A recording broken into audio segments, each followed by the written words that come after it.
प्यारे बच्चों, हिंदी की कक्षा में आपका एक बार फिर से स्वागत है।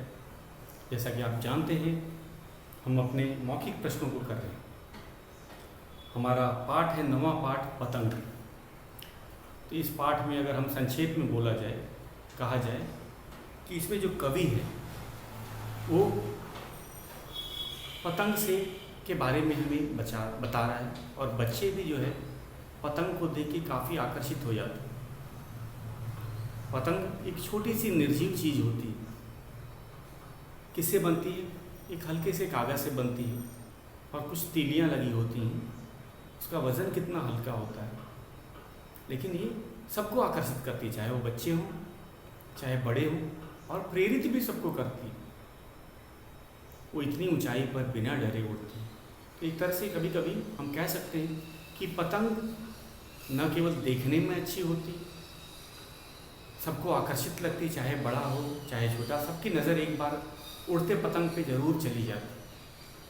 और बच्चे तो बहुत ही आकर्षित रहते हैं पतंग को देखकर, सुनकर, छूकर। तो इसमें क्या है, इसकी खासियत ही ये है कि न केवल बच्चे बड़े को देखने में अच्छी लगती, आकर्षित करती है, प्रेरणा देती है। ये अकेले आसमान की ऊंचाइयों पे चली जाती है, और जिस तरह से चलती है, इतनी ऊंचाई पर उड़ती है, तो कभी लगता है बादलों से बात कर रही है, कभी बगलों से बात कर रही है। तो इसीलिए कवि ने पतंग पर एक कविता ये बनाई कि ताकि बच्चों को भी पता चल सके कि उसे हिम्मत वाली क्यों कहा गया है। केवल रूप रंग से ही आकर्षित होना बड़ी बात नहीं है, इसमें हिम्मत भी है। ये इसकी क्या इच्छा है? एक नीले गगन पे चलना चाहती है, सूरज को छूना चाहती है, और सभी बच्चों को आकर्षित करती है। तो इसी के ऊपर था हमारा एक कविता। और जैसा कि आप जानते ही हैं, हम इसके मौखिक प्रश्नों को कर रहे हैं। मौखिक प्रश्न जो हैं, हम केवल मौखिक रूप से ही करते हैं, इसको लिखा नहीं जाता, लेकिन परीक्षा में ये आते हैं। तो हमें इस तरह से इस चर्चा में शामिल होना चाहिए ताकि हम प्रश्न को अच्छी तरह से समझ सकें, ताकि परीक्षा में अपने शब्दों में भी इसे लिख सकें। क्योंकि ये देखा जाता है कि जब बच्चे अपने शब्द से लिखते हैं तो वे गलती करते हैं, क्योंकि वे समझ नहीं पाते। कारण क्या है?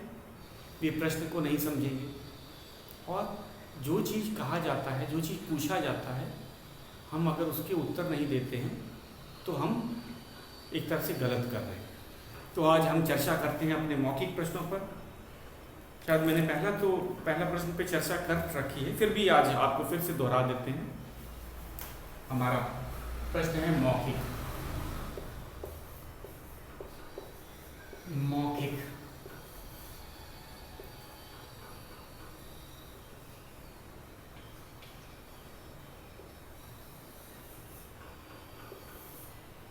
मौखिक प्रश्न।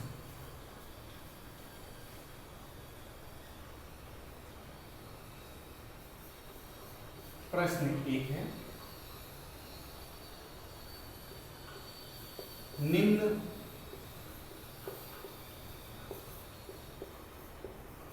लिखित प्रश्नों के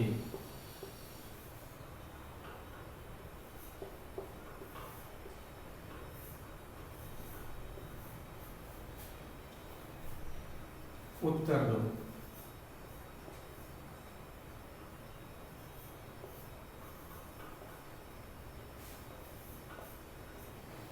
तो ये भी बहुत ज़रूरी है, मौखिक प्रश्न। कुछ बच्चे सोचते हैं कि इसको तो नोटबुक में लिखवाया नहीं हमने, इसको तो कॉपी पे हमने लिखा नहीं है, तो ये ज़रूरी नहीं है। ऐसी बात नहीं। मौखिक प्रश्न हम चर्चा करके करते हैं ताकि हम प्रश्न को समझ सकें और परीक्षा में ऐसे उत्तर लिख लें। वैसे ये जो प्रश्न होते हैं वो संक्षेप में ही पूछे जाते हैं, और संक्षेप के जो प्रश्न होते हैं हमें कैसे उत्तर देने चाहिए? उसको सरल शब्द में देना चाहिए। और जितना पूछा जाए, सबसे ज़रूरी बात क्या होती है, जितना पूछा जाता है हमें उतना ही उत्तर देना है। उससे ज़्यादा विस्तार में इसको ज़बरदस्ती खींचने के लिए या बड़ा लिखने के लिए कोशिश नहीं करनी चाहिए। तो ये हम कहेंगे, ये हमारे संक्षेप में के प्रश्न हैं। संक्षेप मतलब छोटा, विस्तार से मतलब बड़ा। फिर से संक्षेप का अर्थ होता है छोटा, और विस्तार से ये बड़ा प्रश्न होता है। 3 या 4 पंक्तियों में लिखा जाता है इसका उत्तर। तो ये मौखिक प्रश्न संक्षेप के। हमारा पहला प्रश्न है, इसको हमने शायद डिस्कस कर लिया था, फिर भी इसको दोबारा आपको करवा देते हैं। पतंग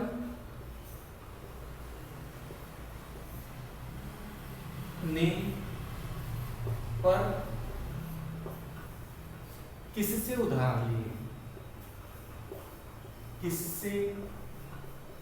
किससे उधार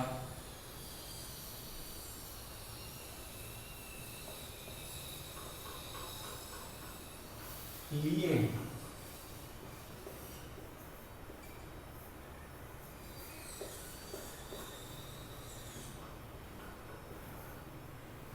ये है हमारा प्रश्न। इसका उत्तर केवल हम चर्चा के द्वारा ही देंगे, लिखने की कोई आवश्यकता नहीं, और ना हम लिखेंगे, इसको चर्चा करेंगे।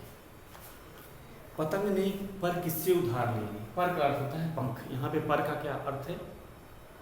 पर के 2 अर्थ होते हैं, आपको फिर से बता दें। पर के 2 अर्थ होते हैं, एक होता है पंख, दूसरा होता है ऊपर।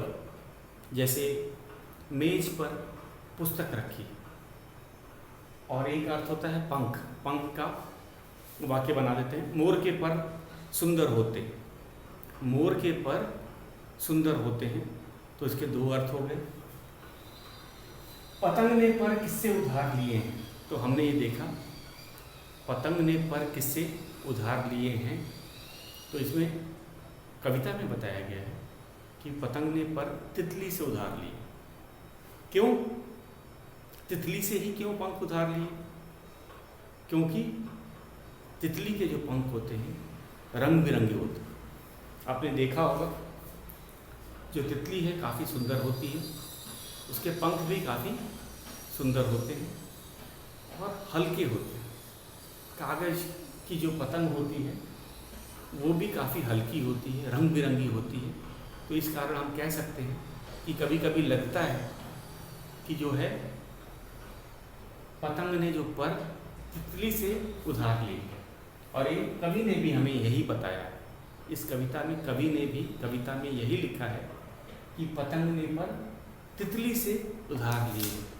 तो तितली काफ़ी सुंदर होती है, उसके भी पंख बहुत हल्के होते हैं। जिस तरह से पतंग का बना कागज़, आपने देखा होगा, जब आपने पतंग पकड़ा होगा कभी हाथ में, तो उसका कागज़ कितना पतला होता है, कितना हल्का होता है और रंग बिरंगा होता है।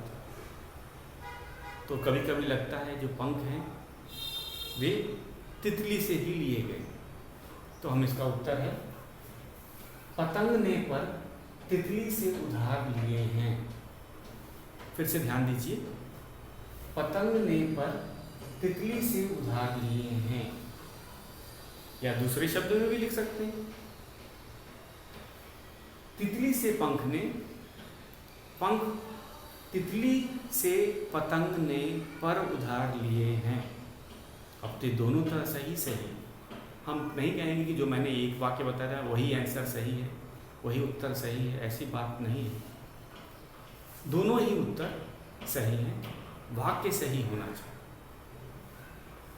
तो बहुत आसान है, पतंग ने पर तितली से उधार लिए हैं, या तितली से पतंग ने पर उधार लिए हैं। तो ये बहुत ही आसान प्रश्न था। हम अपने दूसरे प्रश्न पे चलते हैं।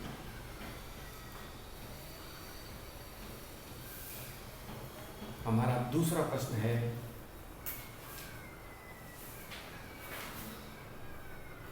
ख है, मुर्गे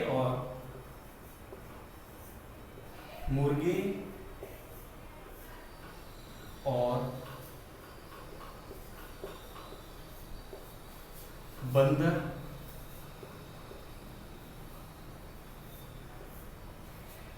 से पतंग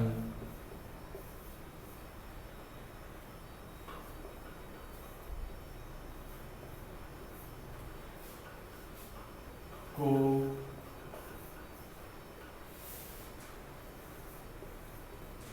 क्या क्या मिला।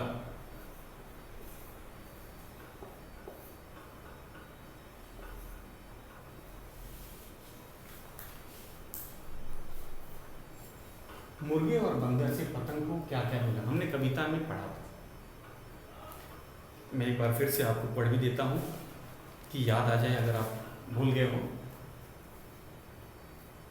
मुर्गे की कलगी सिर संवार, बंदर की लंबी लगा पूंछ। एक तो कविता की पंक्तियां हैं जो कवि ने लिखी। अब तो ये कविता आपको याद भी हो गई हो। तो हमने देखा मुर्गे से क्या लिया है, कलगी। मुर्गे की कलगी सिर संवार, बंदर की लंबी लगा पूंछ। तो बंदर से पूंछ, मुर्गे से कलगी, ये किसने लिया है, पतंग ने लिया है। कविता के अनुसार या कवि के अनुसार जो है पतंग ने मुर्गे से कलगी ली है और बंदर से पूंछ ली है। तो यहाँ पे मिला है। उधार हम नहीं लिखेंगे, जो चीज़ जैसा प्रश्न होता है वैसे ही उत्तर लिखा जाता है। हम इसमें उधार शब्द का प्रयोग नहीं करेंगे। तो पतंग ने मुर्गे से कलगी और बंदर से पूंछ। पतंग को, फिर से एक बात ध्यान से, पतंग को मुर्गे से कलगी और बंदर से पूंछ मिली है। तो ऐसे लिखा जा सकता है, पतंग को मुर्गे से कलगी तथा बंदर से पूंछ मिली है। तो शब्द आपका जो वाक्य है वो सरल होना चाहिए, ज़्यादा मुश्किल नहीं, ज़्यादा लंबा नहीं, छोटा होना चाहिए। और शब्द भी अधिकतर हमें यहीं से मिल गए प्रश्नों से। हम अपने शब्द से हमें नहीं जोड़ना है कि उधार मिला है, क्या मिला है, कविता में यहाँ नहीं देना है। यहाँ क्या मिला है तो हमने वही मिला शब्द का ही प्रयोग किया है। तो एक बार फिर से मैं दोहरा देता हूँ, पतंग को मुर्गे से कलगी और बंदर से पूंछ मिला है या मिली है। पतंग स्त्रीलिंग होती है इसीलिए मिली है, ये ज़्यादा सही है। फिर से, पतंग को मुर्गे से कलगी और बंदर से पूंछ मिली है। तो ये था हमारा उत्तर। तो इसी तरह जितना प्रश्न पूछा जाएगा हम उतना ही उत्तर देंगे, विस्तार से नहीं देना। कुछ बच्चे विस्तार से लिखना चाहते हैं, बहुत बड़ा करके लिखते हैं, ऐसा नहीं। ऐसे भी मौखिक प्रश्न जो होते हैं संक्षेप में छोटे ही होते हैं, तो उनको हम जबरदस्ती बड़ा नहीं करेंगे, क्योंकि जब अगर हम बड़ा लिखने की कोशिश करेंगे तो गलती भी होगी और समय भी लगेगा। तो जो चीज़ लघु प्रश्न होते हैं उन्हें हम उसका उत्तर लघु मतलब छोटा ही देंगे। अब मैं ग पे आ जाता हूँ।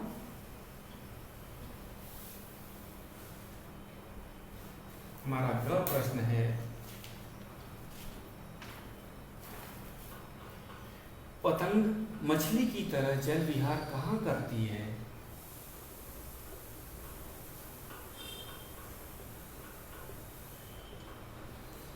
पतंग मछली की तरह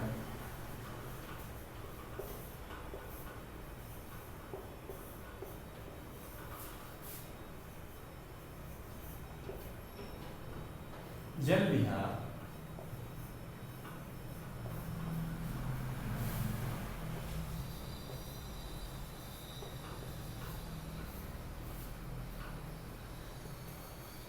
कहाँ करती है।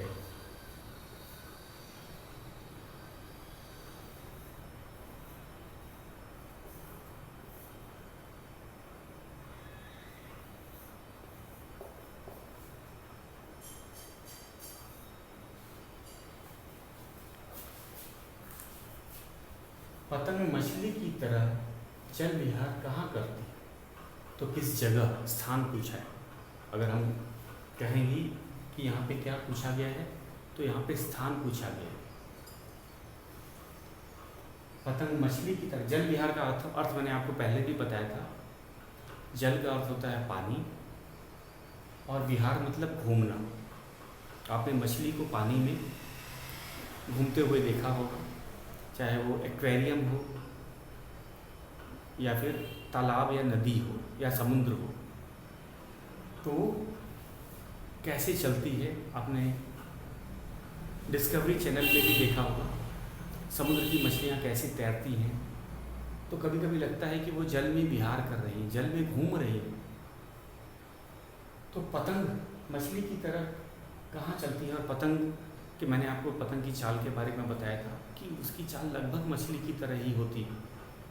वह लेकिन पानी में नहीं चलती, वो आसमान में चलती है। पतंग कहाँ चलती है? आसमान में। तो हमें जगह पता चल गया है। तो पतंग मछली की तरह जल विहार आसमान में करती है। आसमान को गगन भी कर सकते हैं। हमारे नया ये शब्द आया हुआ है कविता में, मैं आपको एक बार बता देता हूँ। उड़ चली गगन छूने पतंग। गगन का मतलब अर्थ होता है आसमान, आकाश। तो हम इसका उत्तर लिख सकते हैं, पतंग मछली की तरह जल विहार कहाँ करती है? तो लिखेंगे पतंग मछली की तरह आसमान में, आकाश में जल विहार करती है। तो एक लिखना है बच्चों, आकाश लिखेंगे तो आसमान नहीं लिखेंगे, नभ लिखेंगे तो केवल नभ लिखेंगे। आसमान, आकाश, नभ, इन सब का अर्थ एक ही होता है। तो इस वाक्य को कैसे पूरा करेंगे? एक वाक्य में इसका उत्तर देना है। संक्षेप में है, पतंग मछली की तरह जल विहार आसमान में करती है, पूर्ण विराम। परीक्षा में आएगा तो पूर्ण विराम भी देना है। पतंग मछली की तरह जल विहार आसमान में करती है। ये हो गया हमारा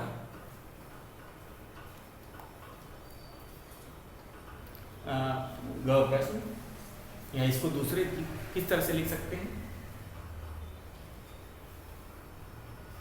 आसमान में पतंग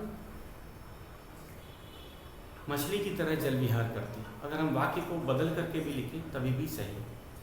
आसमान में पतंग मछली की तरह जल विहार करती है, ये भी सही है। या फिर पतंग मछली की तरह आसमान में जल विहार करती है, दोनों ही सही है। इसमें हम नहीं कहेंगे कि दूसरा वाक्य गलत है, दोनों ही सही है। तो आप अपने अनुसार, सुविधा के अनुसार दोनों ही वाक्य लिख सकते हैं। अब हैं हम अपने घ प्रश्न पे चलते हैं। हमारा घ प्रश्न है, पतंग क्या करना चाहती है? तो मैं इसको मिटा देता हूँ, घ प्रश्न लिखता हूँ।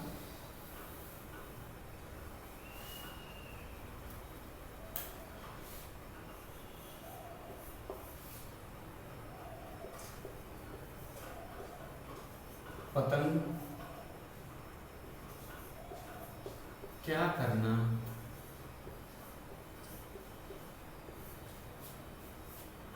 चाहती है?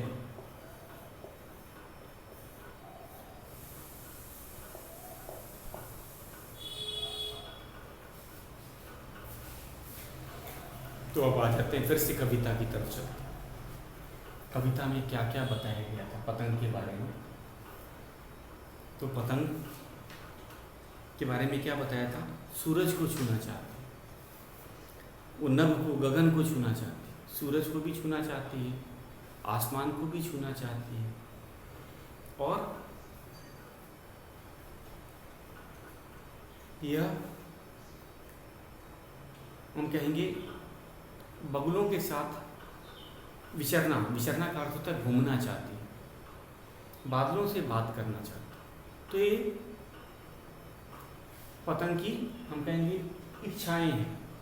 इच्छा होती है, चाहत होती है, हर की कुछ न कुछ इच्छा होती है। तो उसी तरह पतंग की भी इच्छा है। पतंग क्या चाहती है? वह गगन को छूना चाहती है। गगन का अर्थ यहाँ पे आसमान है बच्चों। फिर से एक बार बता देता हूँ, गगन का अर्थ आसमान होता है। मैं जान के गगन बोल रहा हूँ क्योंकि कवि ने भी यही प्रयोग किया है। उड़ चली गगन छूने पतंग, तो गगन का अर्थ होता है आसमान। तो पतंग गगन को और सूरज को छूना चाह रहा है। पतंग गगन और सूरज को छूना चाह रहे हैं। या फिर हम ये भी लिख सकते हैं, पतंग बगुलों के साथ घूमना और बादलों से बात करना चाह रहे। तो पतंग की ये सब इच्छाएं थी, 4 इच्छा तो है बड़ी बड़ी, और हम उसको लिख सकते हैं सभी सही है। अगर हम 2 भी लिखेंगे तो सही ही है। तो कैसे लिख सकते हैं? पतंग गगन को और सूरज को छूना चाहती है। या फिर हम लिख सकते हैं पतंग बगुलों के साथ विचरना चाहती है। पतंग बादलों से बातें करना तथा बगुलों के साथ विचरना का अर्थ तक घूमना चाहती है। हम घूमना ही शब्द का प्रयोग करेंगे। तो सब सही। हमने पतंग की सारी इच्छाएं लगभग बता दी। तो पतंग गगन और सूरज को छूना चाह रही है। पतंग बगुलों के साथ घूमना और बादलों से बातें करना चाहती है।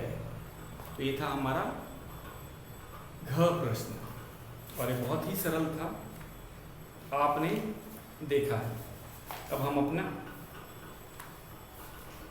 अगले प्रश्न में बढ़ते हैं।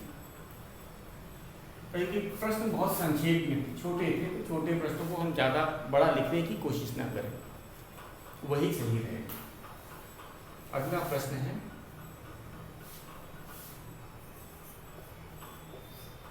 पतंग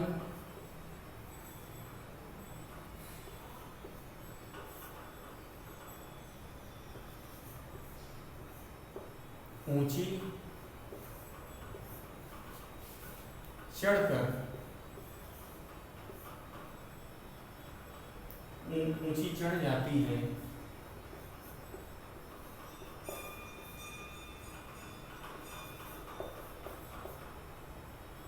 पर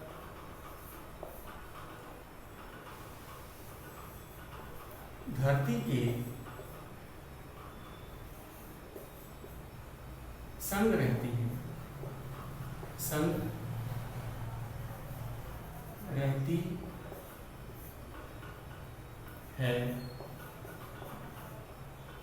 कैसे?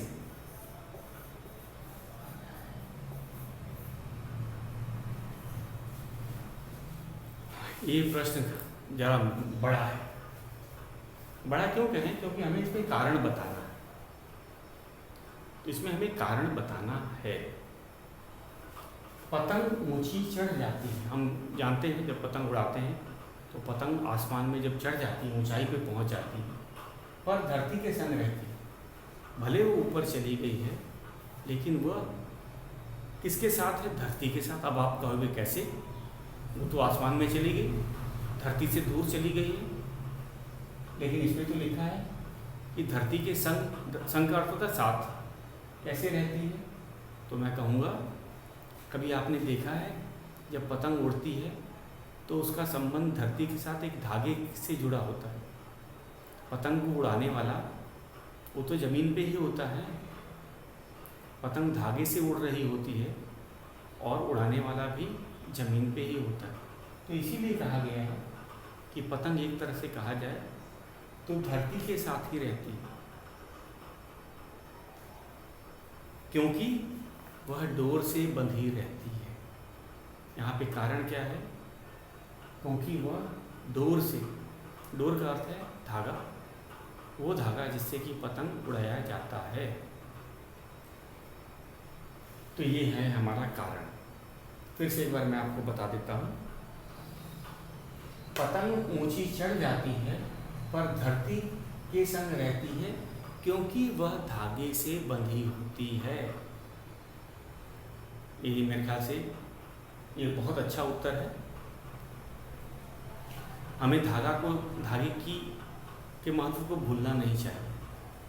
पतंग धरती से जुड़ी हुई है, इसका असल में अर्थ क्या होता है बच्चों कि जो ऊंचा उठ जाता है उसमें घमंड आ जाता है, ये बात है। और यहाँ धरती का मतलब है कि वह धरती को भूली नहीं है, क्योंकि उसका जन्म धरती पे हुआ है, वो धरती पे भी बनी हुई है। तो ये हमें ये अर्थ नहीं लिखना है, हमें सीधा अर्थ लिखना है। पतंग ऊंची चढ़ जाती है पर धरती के संग धागे के साथ रहती है। धागे के साथ बंधी रहने के कारण धरती के संग रहती है। तो ये था हमारा उत्तर।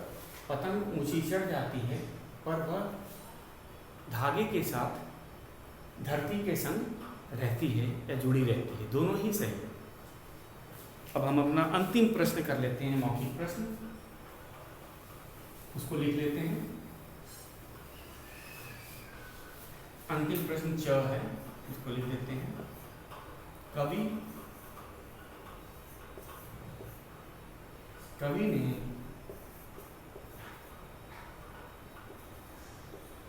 पतंग की तुलना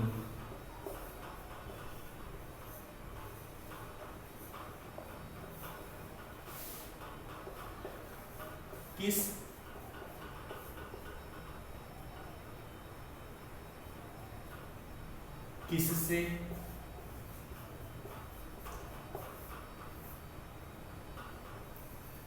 की है?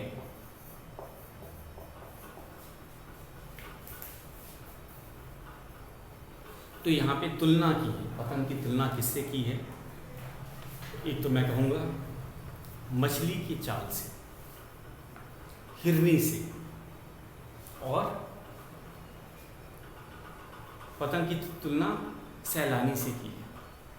तो इन तीनों से पतंग की तुलना की गई।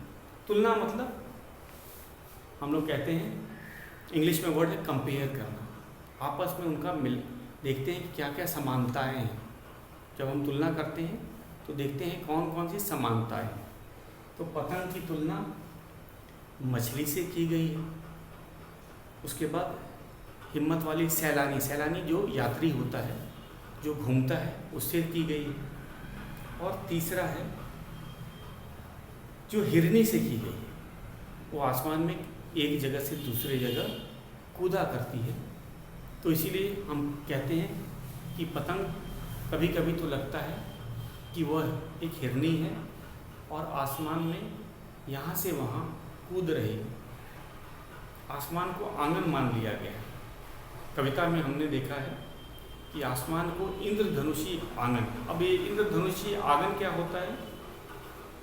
क्योंकि हमें पता है कि जो इंद्रधनुष है वो आसमान में ही निकलता है। अगर आसमान आंगन है तो हम कहेंगे इंद्रधनुषी आंगन है, क्योंकि वहाँ इंद्रधनुष भी निकला करता है। और हमारी जो पतंग है वह कूदा करती है, जैसे कि हिरनी। आपने हिरनी की चाल देखी होगी, वो एक जगह नहीं जल्दी रहती है, कूद के दूसरी तरफ चली जाती है। तो पतंग भी यही काम किया करती है। अगर जिस बच्चे ने पतंग उड़ाया होगा उसने ज़रूर देखा होगा, पतंग भी एक जगह नहीं रहती है, आसमान में हिलती रहती है। कभी इस कोने में आ जाती है, कभी दूसरी जगह चली जाती है। तो ये तुलना की गई है। तो हम किस किस से तुलना की गई है, फिर से आपको एक बार बता देते हैं। कवि ने पतंग की तुलना सैलानी, मछली और हिरनी से की है। ये तीन चीज़ों से की है तुलना। फिर से एक बार मैं बता दूं, कवि ने पतंग की तुलना सैलानी, हिरनी और मछली से की है। हम उसको आगे पीछे भी लिख सकते हैं, हमारी मर्जी है। कवि ने पतंग की तुलना मछली, हिरनी और सैलानी से की है। तो इस तरह हमने सभी मौखिक प्रश्नों के उत्तर दे दिए हैं और ये बहुत सरल है। हमें ये ध्यान देना है कि हमें क्या पूछा गया है और हमें इसे छोटा ही लिखना है। इस प्रश्न को विस्तार से नहीं लिखना है। अगर परीक्षा में आता है तो हम इसे छोटा ही लिखेंगे, ज़्यादा विस्तार से या बड़ा लिखने का प्रयास नहीं करेंगे। तो ये था हमारा मौखिक प्रश्न। कल हम अपने लिखित प्रश्नों को करेंगे। लिखित प्रश्न बच्चों याद रखिएगा, वो हम नोटबुक में करते हैं। तो आज के लिए बस इतना है।